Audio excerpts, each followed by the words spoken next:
She wrote the letter but never sent it. I have served my country in ways I cannot describe. If history remembers me, let it remember that silence was my duty. The page was signed in neat, steady handwriting, Elizebeth Smith Friedman. It was folded once, carefully, as if she intended to mail it, yet she never did. When she died, the letter remained locked in a trunk labeled, "Do not open until I am gone." Decades later, in a quiet government archive in Washington, D.C., a clerk found that very letter unsealed, yellowed by time, edges curled like the corners of an old secret. He read the name aloud but did not recognize it. He did not know that the woman who wrote it had once changed the course of a world war, that her words had once steered battles across oceans, that her silence had once saved lives. Outside the window, the city hums with the post-war rhythm of laughter and radio static.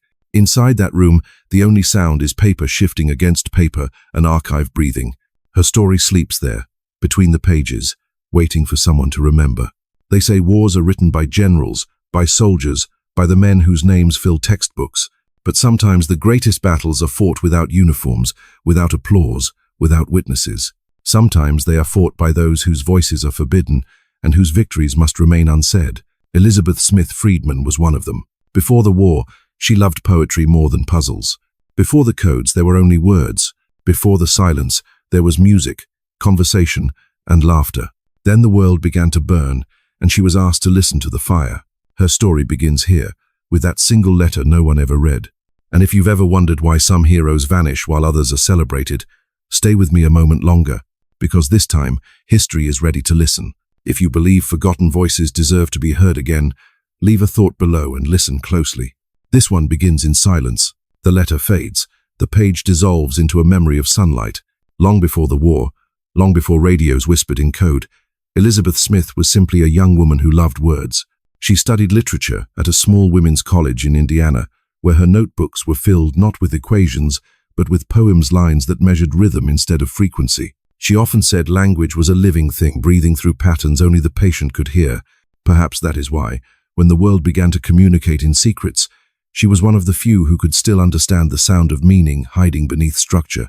In the summer of 1916, she accepted an unusual job.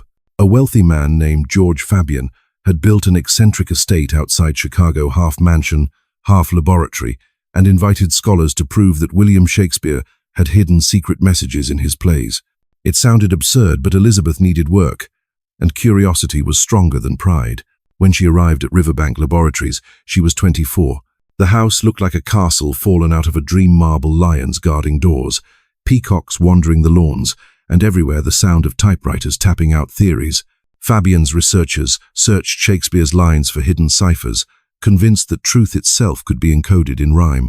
Elizebeth watched them for days, amused at first, then quietly fascinated. The symbols, the repetitions, the symmetry of words, it was not nonsense to her. It was pattern. And pattern, she thought, was the pulse of everything. One afternoon, as the others argued about sonnets, she began rearranging letters on a scrap of paper. What she found was not proof of Shakespeare's secrets, but something entirely different, the mathematical beauty of language itself. That discovery changed the direction of her life. Among those working at Riverbank was another researcher, William Friedman, a quiet man with a restless mind. He noticed her precision before her face. She noticed his silence before his words. Together they began to decode the project's real puzzle, not the supposed cipher of Shakespeare, but the deeper mystery of communication itself. Their partnership soon outgrew the eccentric mansion. By 1917, as America entered the Great War, the government came knocking. The army needed anyone who could untangle intercepted messages from the field. Fabian offered his code team. Elizebeth and William were suddenly transformed from literary explorers into military cryptanalysts. The transition was quiet, almost invisible. No uniforms, no headlines, just new desks, new locks, and the sudden weight of secrecy. They worked in a room with no windows, surrounded by radio static and scraps of intercepted text, their pencils tracing the heartbeat of distant voices. At night, she wrote in her journal, "It is strange to be a woman of letters who can no longer write freely. I build meaning only to erase it." She would never have imagined that this strange craft, the analysis of hidden messages, would one day become her entire world, or that it would bring her into a second war far greater than the first.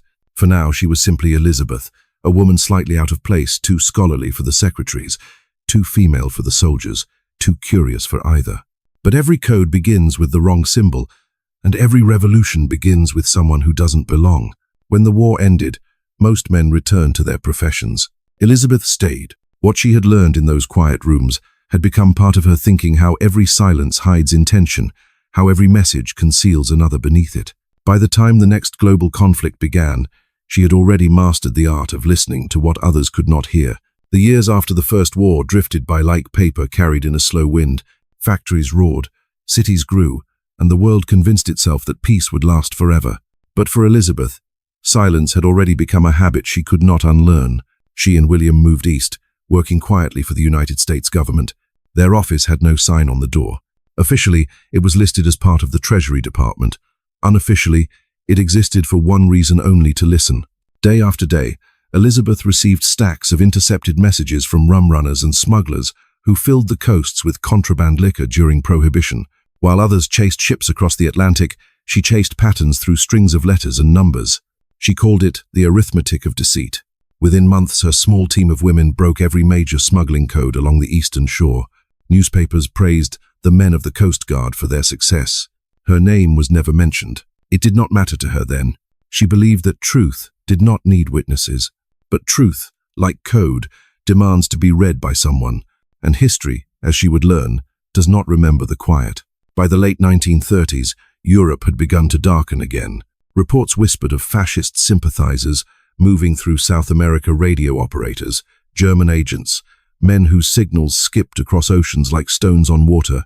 The Coast Guard, stretched thin and nervous, created a new section inside its intelligence branch. It was to be hidden inside the Washington office, disguised under an ordinary label. On paper, it was called the Accounting Division. In reality, it was a cipher bureau. When Elizabeth received the reassignment, she did not ask questions. The letter offered no explanation, only a line that read, "Your presence is requested for special duties, commencing immediately." She entered a small, windowless room in the basement of a federal building. Inside were 3 desks, a single lamp, and a radio receiver that hissed like a distant storm. A sign on the wall bore one rule in block letters: no discussion outside this room. She smiled faintly and unpacked her fountain pen. At first, the messages were simple merchant traffic, diplomatic chatter, bits of coded weather reports.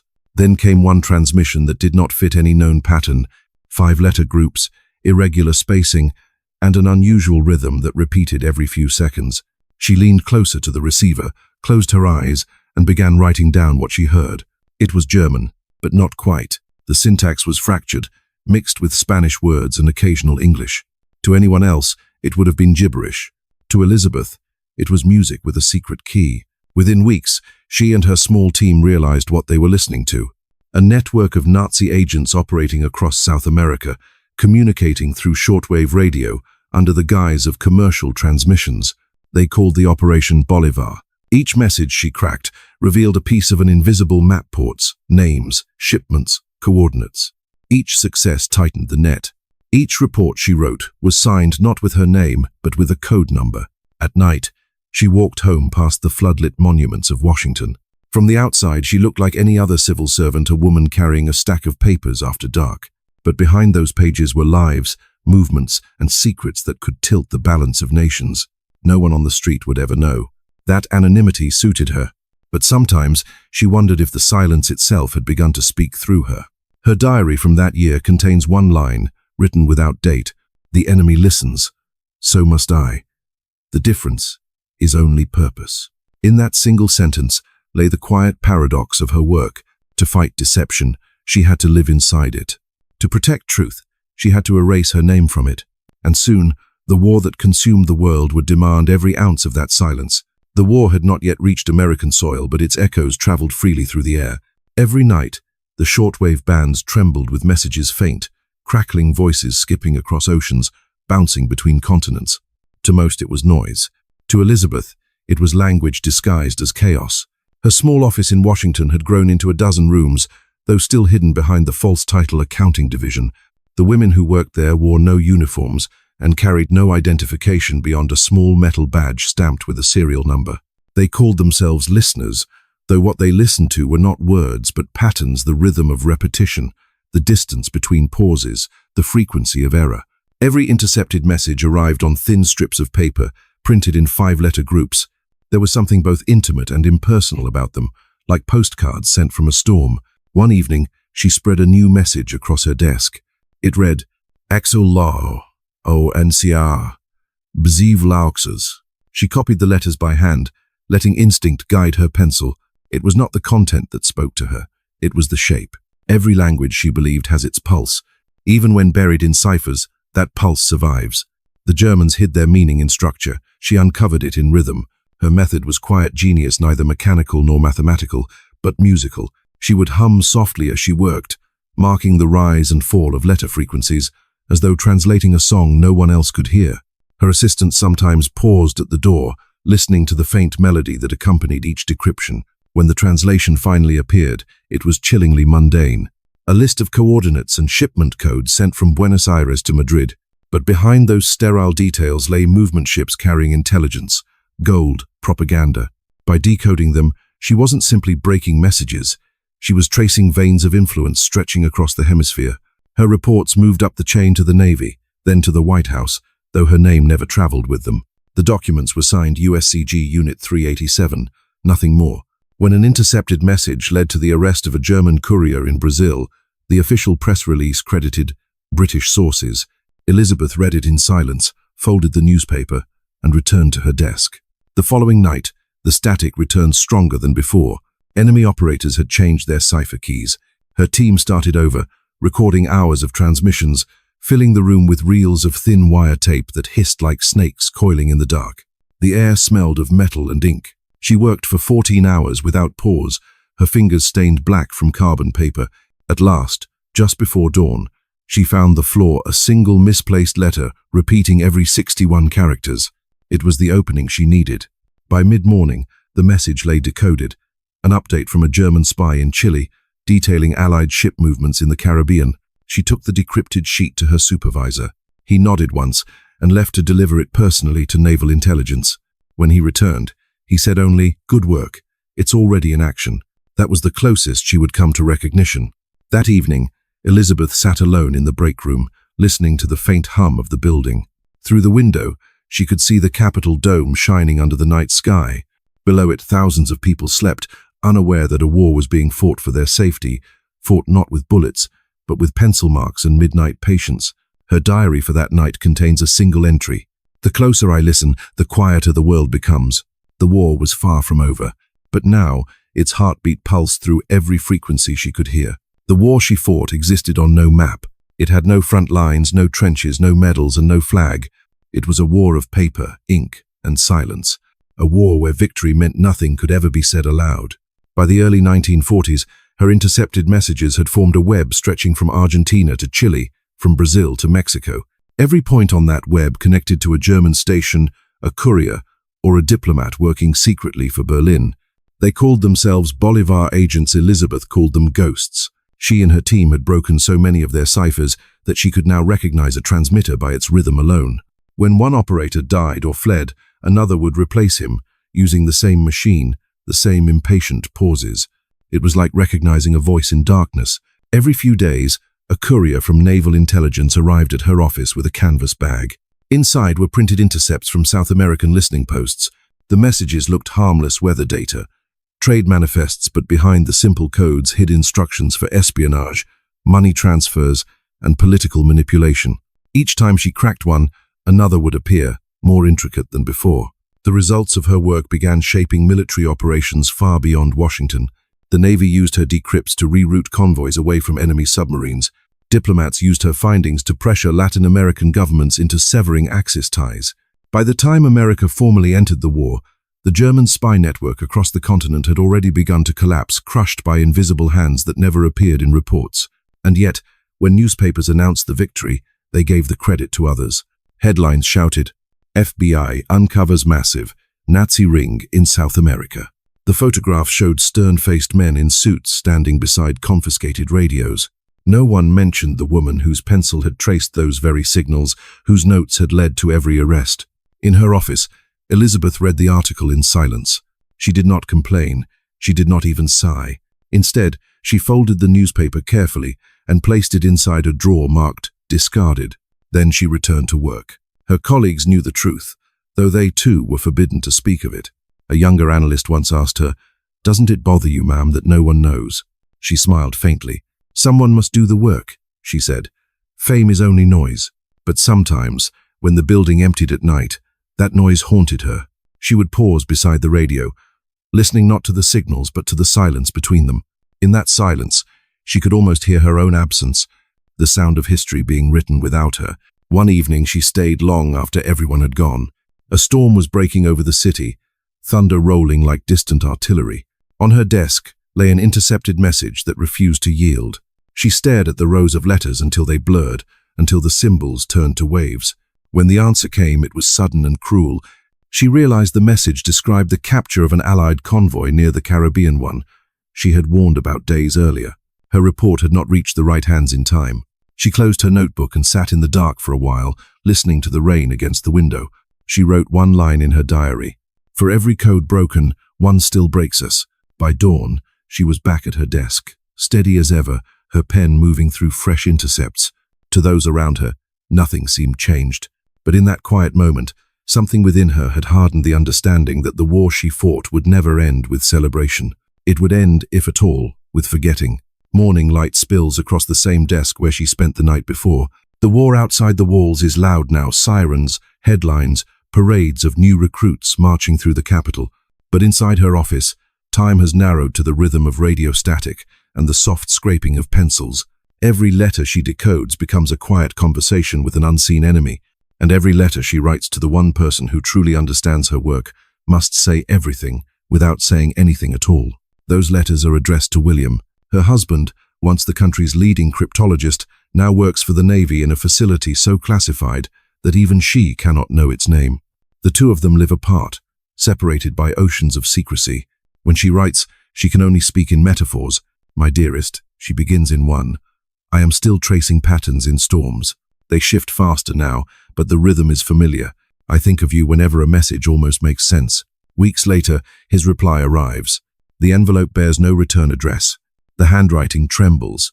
"Liz," it reads, "sometimes I dream of silence, but even in sleep there is code. I wake and the room still hums. Does it hum for you too?" It does. The hum has become their shared language, an invisible thread, binding two minds that have given everything to a war neither will ever be allowed to describe. As months pass, his letters grow shorter.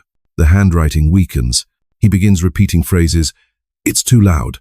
I can't find the key." In one letter, he writes a single cryptic line. The message has turned on the sender. By the spring of 1943, William is admitted to a military hospital. The official record calls it exhaustion. Privately, Elizabeth knows it is something deeper, years of listening too closely to the hidden machinery of fear. The codes had entered him, rearranged his piece into patterns he could no longer control. She continues to write, though she knows he cannot always read them. Her letters remain calm, precise, never pleading. "Rest," she tells him. "You taught me to listen. I will keep listening for both of us."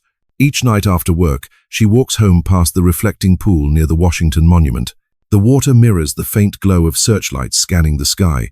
She imagines the beams as messages written in light and alphabet of protection, fragile and fleeting. Sometimes she pauses by the rail and whispers his name, as though the night air itself could carry it to him.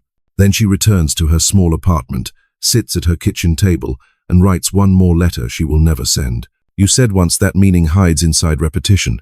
I believe you, because every morning I return to the same desk, the same codes, the same silence, and somehow, it still means something." Her diary from that year ends with a sentence that feels like both a confession and a vow. "We are two ghosts, serving a cause that cannot speak our names." The ink fades toward the edge of the page, as if even her handwriting were growing tired of secrecy.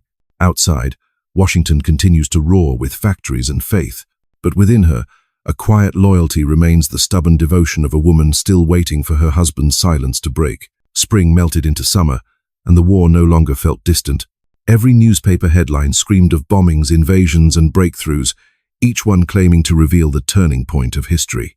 But for Elizabeth, history unfolded differently, quietly, inside patterns of five-letter groups stacked on her desk. By 1943, she had grown so attuned to rhythm that she could identify a cipher system by its texture alone. Some codes were rigid, military, precise. Others were erratic, human, full of emotion. Each revealed the shape of the mind behind it. Across the Atlantic, in a secret estate in Britain, another group of codebreakers worked furiously against the same enemy. They called their machine Enigma. The world would one day know their names. Alan Turing, Dilly Knox, the men and women of Bletchley Park. They worked with cables and rotors and mathematics so complex that it seemed alchemy. But while the British fought their war in machines, Elizabeth fought hers in silence. Her team in Washington was smaller, armed not with technology but intuition. They faced ciphers different from Enigma hand systems, book codes, substitution patterns used by German agents across the Western Hemisphere. Yet the principles were the same: chaos seeking order, noise hiding meaning. And she was still the best listener the government had. One night, she received a new intercept. It looked harmless, almost childish strings of letters punctuated by odd symbols. The message had been sent from a coastal station in Venezuela to Madrid. She stared at it for hours, feeling the same quiet thrill she had felt years ago at Riverbank Laboratory when she first saw the bones of language laid bare. Finally, she smiled and whispered, "You made a mistake." The next morning, her notes filled 20 pages, precise, clean, elegant. Within 48 hours, the entire cipher system collapsed. From that single breakthrough, her team traced communications across 9 countries. The decrypted material exposed trade routes, propaganda channels, and plans for sabotage against Allied shipping. A victory as vital as any battle, and yet it could never be spoken aloud. When news arrived that British cryptanalysts had cracked Enigma, Washington erupted in celebration. Elizabeth read the telegram from London, congratulating the international effort of Allied intelligence. Her office received no mention. Her reports, stamped Coast Guard Confidential, remained classified for decades. Still, she felt no envy toward her British counterparts. She knew their exhaustion, she recognized their devotion. But she also knew that fame was its own kind of noise, one that blurred the difference between discovery and recognition. Her own discoveries continued in secret. She had broken so many Nazi agent ciphers that she began naming them after musical forms: fugues, sonatas, adagios. To her, each enemy transmission was a composition written in fear, each solution a quiet act of mercy. One afternoon, an admiral visited her office. He had read one of her reports, now circulating anonymously among the upper echelons of the Navy. "Who wrote this?" he asked. No one answered. When she finally admitted it was hers, he nodded slowly and said, "Good work, Mrs. Friedman. You've saved lives you'll never meet." She thanked him and returned to her desk. After he left, she tore the compliment into small pieces and placed them in the trash. It was not modesty, it was discipline. Praise, like error, could become a distraction. That night, she wrote to William, "They say a British machine has changed the war. Perhaps that is true. But sometimes I wonder, would a machine ever notice the tremor in a human hand that gives away intent? I still prefer the music of imperfection." The following day, another message arrived. It carried no words, only a call sign repeated twice, then silence. Her pencil hovered over the paper. For the first time, she could not tell whether it was a mistake or a farewell. By the winter of 1944, the pattern was complete. For more than 2 years, Elizabeth and her small unit had traced every signal, every alias, every coded breath of a network that stretched like a shadow across 2 continents. They had followed it through Brazil, Chile, Argentina, Mexico, and Peru, an invisible empire of radio operators and informants, feeding Berlin's hunger for information. Its name inside German files was Operation Bolivar. To Elizabeth, it was a conversation that never stopped, a dark mirror of her own work, reflecting everything she understood about language and loyalty.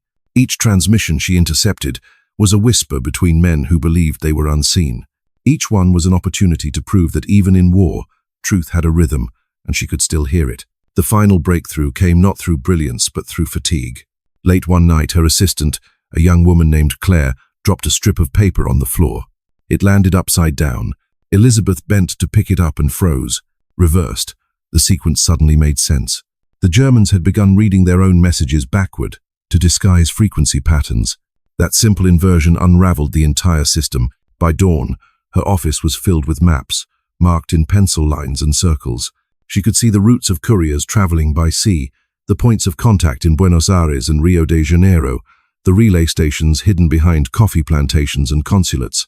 When she presented the results to her superior, he stared at the documents in disbelief. "You're saying," he murmured, "that one woman broke an entire spy network?" Elizabeth only replied, "It was never one person. It was the pattern." Within weeks, Allied operatives moved in. Arrests rippled across South America. Hundreds of agents were detained. Countless transmissions went silent. The German network collapsed so completely that even Berlin could not explain the sudden void. The operation that had once seemed invincible vanished almost overnight. When the reports reached Washington, the White House requested a summary for press release. Elizabeth prepared one, a clear, concise explanation of the cipher methods and the timeline of arrests. She left her name off the first page, as always. The document was forwarded to the FBI for review. A week later, it appeared in newspapers under the headline, FBI Smashes Axis Spyweb in South America. She read the article standing beside the coffee machine in her office. Her team waited for her reaction. She said nothing. Instead, she tore a small corner from the paper, folded it twice, and placed it in her pocket. Then she returned to her desk. That evening, she wrote in her diary, "Victory has many authors. Silence, none." Still, she kept working. For her, the victory was not the arrests or the headlines, it was the stillness that followed. Each intercepted frequency that went dark was a small mercy, a sign that fewer lives would be lost. That was enough, but the quiet did not last. Soon, new transmissions emerged, fragmented, desperate, coded in haste. Berlin was demanding answers. The voices that once spoke with confidence now trembled in static. She recognized fear in their patterns. The music had changed key. One message caught her attention. It was sent from an unknown station deep in the Andes, written in a cipher so primitive it almost seemed a mockery. But when she decoded it, she stopped cold. It was a personal plea, not an order. "They have found us. There is no answer. Tell them we tried." She held the paper for a long time before tearing it in half. There was no satisfaction in that victory, only the ache of understanding that every code she broke ended someone else's voice. When the war in Europe finally began to collapse, Elizabeth's files filled an entire wall, tens of thousands of decrypts, 4,000 systems dismantled. Her reports were stored in steel cabinets marked top secret. Soon they would be sealed away, and the world would move on without her name. But for a few brief weeks, as the last signals faded from the airwaves, she allowed herself a rare thought, that perhaps silence too could be a monument. The war was still raging across oceans, but in her small office, it had already ended. The radios were silent. The maps had been taken down.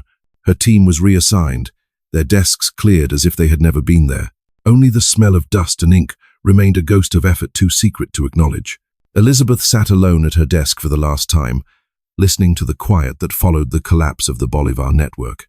It was not peace she felt, but absence, the void left when purpose is removed. No one had told her the work was finished. The silence itself was the message. A courier arrived carrying a brown envelope.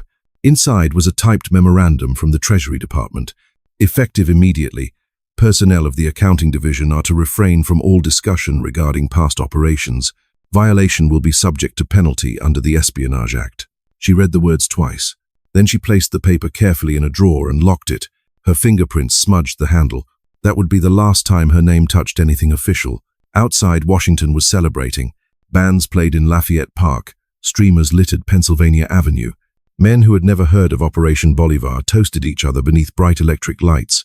Elizabeth walked home beneath those same lights, invisible among the noise.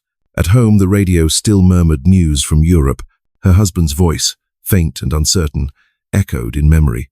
She wondered if he would have been proud, or if he would have told her that silence, once practiced too long, becomes a kind of captivity. That night she opened her journal, stared at the blank page, and realized she had nothing left to say. All her words now belonged to secrecy. Even her thoughts felt classified. Weeks turned into months. Without new assignments, she drifted between departments, reviewing paperwork that had nothing to do with codes. Colleagues greeted her politely, unaware that the woman behind those calm eyes had once dictated the rhythm of an entire hemisphere's intelligence. Every day she carried the same small badge on her lapel, the one stamped with her serial number. It was the only proof she had ever existed inside that hidden war. Once, a young clerk asked if she missed her old work. She smiled and answered, "Sometimes I still listen when the radio is off." He laughed, thinking it a joke. She didn't correct him. The government's demand for silence soon extended even to her home life. When friends asked what she had done during the war, she deflected with humor. "Oh, just bookkeeping," she would say. It was the truth. In a way, the kind of truth that hides behind phrasing. But isolation is not the same as loyalty. Loyalty gives meaning to silence. Isolation only deepens it. By the time her husband's condition worsened, she could no longer confide in anyone. Her letters to him grew shorter, her handwriting more deliberate, as though each word were weighed against an invisible censor. In one she wrote, "I used to believe that silence was discipline. Now I think it is disease. If words are denied long enough, they begin to rot." She burned that letter before sending it. Even her confessions had learned to erase themselves. The war's official end came with bells and headlines. Crowds filled the streets, strangers embraced. Elizabeth stood at her window, watching the city glow. Someone downstairs was playing a phonograph, a sentimental tune about homecoming, the kind she used to hum while breaking codes. She felt the melody but could not join it. Her diary entry for that night contained only 4 words. The noise returned again. She closed the notebook, turned off the lamp, and sat in darkness for a long time. Outside, victory roared. Inside, the price of silence was being paid in full. May the 8th, 1945. The morning broke clear and loud. From every radio in Washington came the same announcement. Germany has surrendered. Victory in Europe. Church bells rang. Horns blared. Strangers embraced in the streets. The war that had defined a generation was finally over. But in the basement of a federal building on E Street, the noise barely reached. Elizebeth sat alone at her desk. Her office smelled of dust, carbon paper, and metal, a scent that had not changed since the first day she walked in. The walls were bare now, the maps removed, the filing cabinet sealed with red wax. Beside her sat a single wooden box containing the remains of 4 years of work, cipher sheets, decrypted intercepts, and the faint carbon copies of messages that had shaped the invisible half of the war. She picked up one page at random. It contained nothing but a string of numbers and letters meaningless to anyone else, yet instantly familiar to her. She ran her fingers over the ink, remembering the nights when that pattern had pulsed like a heartbeat through the static of shortwave radios. Now the heartbeat was gone. The silence was complete. Outside, laughter drifted faintly through an open window. Someone was singing, off-key but joyous. The melody echoed up the stairwell, colliding with the hollow clack of her typewriter keys as she finished one final report. The heading read, "Summary of Communications, Western Hemisphere." Beneath it, she typed her last line. No further enemy activity detected. She removed the sheet, placed it atop the stack, and tied the bundle with twine. The gesture felt ceremonial, almost sacred, the burial of words that could never be spoken. When she stood to carry the box to the records room, the chair's legs scraped against the floor like the sound of retreating boots. In the corridor, the elevator door opened to a flood of noise. Down the street, confetti was already falling from the treasury windows. Men in uniform shouted, women waved flags. A brass band marched past, its drums vibrating through the pavement. Elizabeth paused on the steps, clutching the box to her chest. For a brief moment, sunlight caught the edge of the papers inside, turning them gold. Then the light shifted, and they were ordinary again, just documents. Anonymous, fragile. A young sailor passing by saw her and called out, "Ma'am, aren't you coming to the parade?" She smiled politely. "I've already attended mine," she said. He laughed, not understanding, and vanished into the crowd. Back inside the building, the janitor was sweeping confetti from the lobby floor. Tiny paper squares, red, white, and blue, stuck to his broom. Elizabeth bent to pick one up, holding it between her fingers. It looked almost like the cipher fragments that once littered her desk, only brighter, emptier. She let it fall. At her desk, she wrote one last note for herself. May the 8th, 1945. The world rejoiced. I filed the silence. Then she locked the drawer, turned off the lamp, and walked out into the afternoon Sunday. The city roared around her, but she heard none of it. For the first time in years, there were no signals to chase, no patterns to decipher, only the unfamiliar sound of her own footsteps echoing through victory. The war ended, but the paperwork did not. For months after the celebrations, the corridors of Washington filled with boxes of names, orders, intercepts, and reports that had guided the invisible war. Each box was labeled, stamped, and sent to storage, where history would decide what mattered and what did not. Most people believed that everything important would be remembered.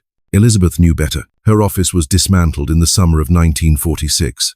The desks were carried out, the typewriters packed away, and the doorplate reading Accounting Division was quietly removed. No announcement, no ceremony, only the echo of footsteps fading down the hall. She was transferred to a new department, given a title so vague it could have belonged to anyone. Consultant, Treasury Records. The transition was meant to be temporary. It became permanent. When she asked about her old files, a supervisor smiled vaguely. "They've been archived," he said. "Top security, you understand." She did understand that phrase, top security, meant buried. Information locked so deep that even memory would eventually forget how to find it. Still, she requested permission to review the documents she had personally authored. Weeks later, a formal reply arrived. It contained only 3 words: no record found. She read the letter twice, convinced there must have been a mistake. How could thousands of pages, her words, her work simply vanish? But when she visited the records office in person, the clerk searched the catalogue and shook his head. "Nothing under that division name," he said. No record of a Mrs. Friedman attached to it either. The silence in the room was colder than any cipher she had ever faced. She left without speaking, carrying the echo of his voice like a new kind of code, one designed to erase rather than reveal. That night, she opened her diary and wrote, "The files are gone. Perhaps that is the final test to prove we can live without proof." Days passed, then weeks. Herr Expel. Her clearance was revoked. Even her pension paperwork listed her wartime title as clerical assistant. In the official version of history, she had never broken a single code. Sometimes, old colleagues would visit her small office to exchange quiet memories. They spoke in half-sentences, careful not to say too much. One of them, a woman named Claire, who had worked beside her during the Bolivar operation, brought an old copy of Time magazine. On its cover was the photograph of another cryptologist, a man whose name now stood for the entire science. Beneath the picture, the headline read, "The Father of Modern Cryptology." Claire placed the magazine on Elizabeth's desk and said softly, "They forgot to print the mother." Elizabeth smiled. "History always edits for space," she said. In the years that followed, she watched as stories of wartime intelligence grew into legends, names whispered, statues erected, documentaries filmed. None mentioned her. Her reports remained locked away, sealed behind layers of classification, until they might as well have been myths. Yet she never grew bitter. Her faith, paradoxically, lay in the permanence of truth. If a thing had been done, it existed somewhere, even if unseen. She once told a friend, "You cannot destroy meaning, you can only delay its discovery." Still, at times, that belief wavered. She dreamed of fire rooms filled with burning paper, letters curling into ash. In those dreams, she tried to save them, reaching through smoke, but every document she touched dissolved into blank sheets. When she awoke, her hands were empty. Years later, in a library far from Washington, a researcher would stumble across a mislabeled folder, one that somehow escaped destruction. Inside were pages written in her precise, slanted handwriting. At the top of each page, the same line appeared, decoded by E.S. Friedman. But in 1946, she could not know that. All she knew was loss. In her final report before retirement, she wrote a single sentence: "The most efficient code is the one that erases its author." By the time the world began to forget the war, she had already begun to forget herself. The apartment in Arlington was quiet, too quiet, even for someone who had once worshipped silence. The radio sat unplugged. The typewriter, untouched for years, gathered a fine layer of dust that looked almost like frost. William's health had never recovered after the war. The strain of years spent listening, decoding, and never speaking had hollowed him out from within. He would sit for hours in their living room, tapping imaginary ciphers on the arm of his chair. Sometimes, without realizing it, he whispered strings of numbers under his breath, fragments of a language only he and she could once understand. Then, one February morning, 1959, the tapping stopped. Elizabeth found him slumped in that same chair, a half-finished crossword on his lap, his pencil fallen to the floor. The silence that followed was different from all the others. This one would not end. In the days that followed, condolences arrived from government offices, brief, official letters typed by secretaries who had never met him. They praised his distinguished service to national security, though none dared mention what that service had been. The obituary in the newspaper called him a respected cryptanalyst. No mention of the woman who had once been his equal, his partner, his rival, his mirror. At the funeral, only a handful of people attended. No flags, no uniforms, just a plain wooden coffin and the smell of rain. Elizabeth stood beside the grave, her hands folded, her expression unreadable. When the pastor began to speak of a man who saw order in chaos, she closed her eyes. The phrase was true, but incomplete. He had not only seen order, he had become trapped inside it. That night, back home, she opened the small trunk they had kept at the foot of their bed.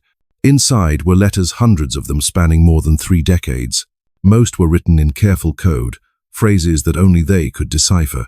She read through a few, tracing the faded ink with trembling fingers. The words blurred, memory and meaning began to merge. At the very bottom of the trunk was a notebook, wrapped in twine. It was William's diary, the one the hospital had returned to her after his death. She hesitated before opening it. Inside, the first line read, "For Liz, because no one else will ever know." She turned the pages slowly. Many were blank. Others contained fragments of equations, cipher sketches, and unfinished thoughts. But on one of the final pages, written in his unsteady hand, was a single sentence. She was always better. Her breath caught. It was not praise, it was confession. He had known all along that she was the greater mind, and he had carried that truth like a burden. Elizabeth closed the notebook, tied the twine again, and placed it back inside the trunk. Then she locked it. The click of the metal latch echoed softly through the empty room, like the closing of an era. She placed the key in a small envelope and wrote on it, "Not to be opened." Then she tucked it into a book on the highest shelf, where even she would forget it existed. From that day on, she rarely spoke of William. Visitors described her as calm, gracious, and composed qualities often mistaken for peace. But beneath that composure lay a quiet devastation, the realization that the only person who had understood her language was gone. Without him, her thoughts had nowhere to go. In the evenings, she would walk along the Potomac, her figure small against the vastness of the river. Sometimes she paused at the railing, staring at the water's surface, watching reflections tremble and disappear. To those passing by, she looked like a widow lost in thought. In truth, she was translating the sound of waves back into numbers, the only way she knew how to speak to the dead. Her diary from that year contains only one entry. "He broke the world into patterns. I broke the patterns into silence. Now the silence remains." For nearly 2 decades after William's death, the apartment remained unchanged. The curtains faded, the books gathered dust, and the typewriter on her desk became an artifact, its keys frozen mid-sentence. Neighbors came and went. Few ever saw her. Now and then, the postman would deliver a letter from the Library of Congress, inviting her to speak at conferences or donate her papers. She declined each time with the same short reply, "The record already exists." It was not bitterness. It was belief. Some part of her still trusted that truth would surface on its own like a signal buried in static, waiting for the right frequency to be heard again. Elizebeth Smith Friedman died quietly in 1980. No reporters came. No headlines followed. Her obituary filled 3 lines in the local paper. Elizebeth S. Friedman, retired Treasury analyst, survived by no immediate family. To the world, she was a minor civil servant. To history, she was missing data. The apartment was left to the state. Boxes of books, notebooks, and photographs were taken to storage. Among them was a small, dust-covered trunk with a brass lock and no key.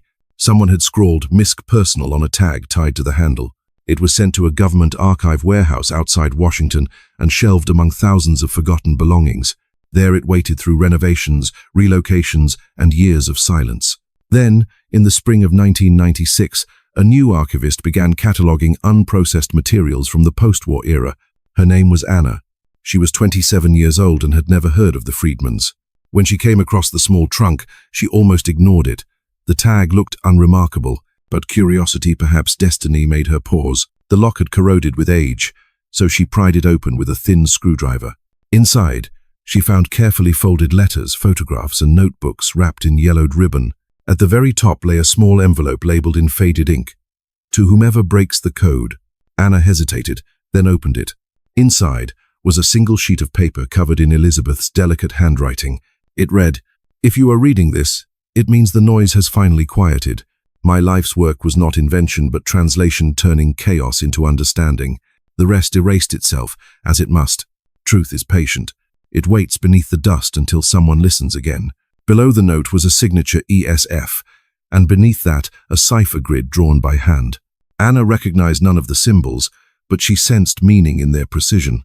Later that evening, she brought the note home and began to research the name at the bottom. The more she learned, the more impossible it seemed. A woman who had broken thousands of access codes, whose name had vanished from every textbook, yet the handwriting, the records, and the fragments of correspondence all pointed to her. The trunk was no myth, it was evidence. Over the following months, Anna pieced together the forgotten life of Elizebeth Smith Friedman. She traced her work through naval memos, Coast Guard logs, and letters misfiled under other names. Slowly, a portrait emerged, a woman who had shaped the secret language of an entire century, then disappeared behind her own silence. When the discovery was finally made public, journalists called it the resurrection of the forgotten cryptologist. Her name appeared in newspapers once again, this time beside words like pioneer, codebreaker, heroine. But Anna never forgot the note that started it all. Truth is patient. Years later, she kept that note framed on her desk. Whenever she faced a stubborn cipher, she would glance at it and whisper, "I'm listening." And somewhere, perhaps, Elizabeth's silence answered. For half a century, her name lay buried under the dust of sealed cabinets and misfiled reports. But truth, like a signal sent into static, will always find a listener. It began with a whisper, an archivist's article in a small historical journal in 1999, then a radio documentary in 2007, then a book, a lecture, a documentary film. Each piece revealed another layer of a woman the world had nearly erased.